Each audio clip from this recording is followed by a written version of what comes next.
Vous avez évoqué les cantines scolaires. Et vous avez dit que seulement les enfants qui payent mangent. Ça n'est pas le principe des cantines scolaires. Et si c'était le cas, on n'aurait pas aujourd'hui 1 300 000 enfants qui mangent un repas chaud par jour dans nos cantines scolaires. Je suis convaincu qu'il y a un problème au niveau des localités où vous avez observé cela. Nous, on enregistre cette préoccupation et on va la remonter là où il faut. Ensuite, la gratuité de la scolarité pour les filles. Le SGG a raison quand il vous a dit que c'est juste en terminale. Peut-être que l'ami qui a posé la question ne sait pas que depuis l'année scolaire en cours, on est en train de faire l'expérience dans 20 communes pilotes où les filles de second cycle ne payent pas de contribution. Et nous avons prévu d'étendre et de généraliser cela dès qu'on a fini avec l'observation de la phase pilote. Donc, SGG voudrait en fait vous rassurer que ce qui a commencé ici, il n'y a pas de raison qu'on aille jusqu'au bout avec. Cette dernière semaine, si vous avez fait attention, le DGFNDA est sur le terrain. Moi, j'ai vu plusieurs reportages parce qu'on lui a demandé d'aller au plus près des entrepreneurs agricoles, de leur montrer ce que FNDA peut faire pour eux, pour les intéresser, afin qu'il y ait de plus en plus de demandes et d'accompagnement.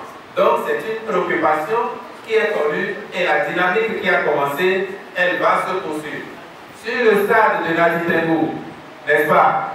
Parce qu'on n'a rien dit, mais c'était annoncé. Annoncé dans quel programme? Le PAG2. J'ai l'habitude de dire partout où je passe, ce qui est prévu au PAG et qui n'est pas encore fait. Mais sachant que le mandat n'est pas fini, à partir du moment où c'est inscrit au PAG, considérez que ça reste d'actualité.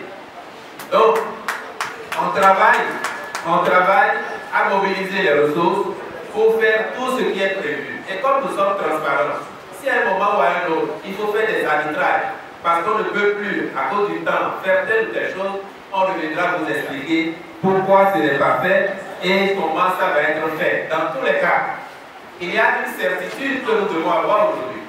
C'est que quand on regarde l'ampleur de ce qui est en train d'être fait depuis 8 ans, par rapport à ce que nous avons fait en 60 ans, je pense que nous sommes plus rassurés désormais de ce que les choses qui sont prévues vont se faire. Il n'y a pas de doute là-dessus.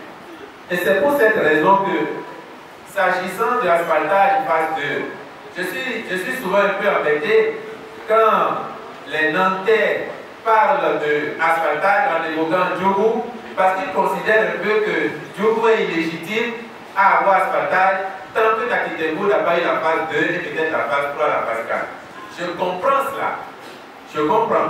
Parce que tout le monde, là où on a fait asphaltage, tout le monde a vu ce que ça a changé et on voudrait que toutes nos communes changent ici. Mais est-ce que, au fond, un gouvernement, est-ce que ce n'est pas comme vous et moi, nous tous ici, des pères et mères de famille?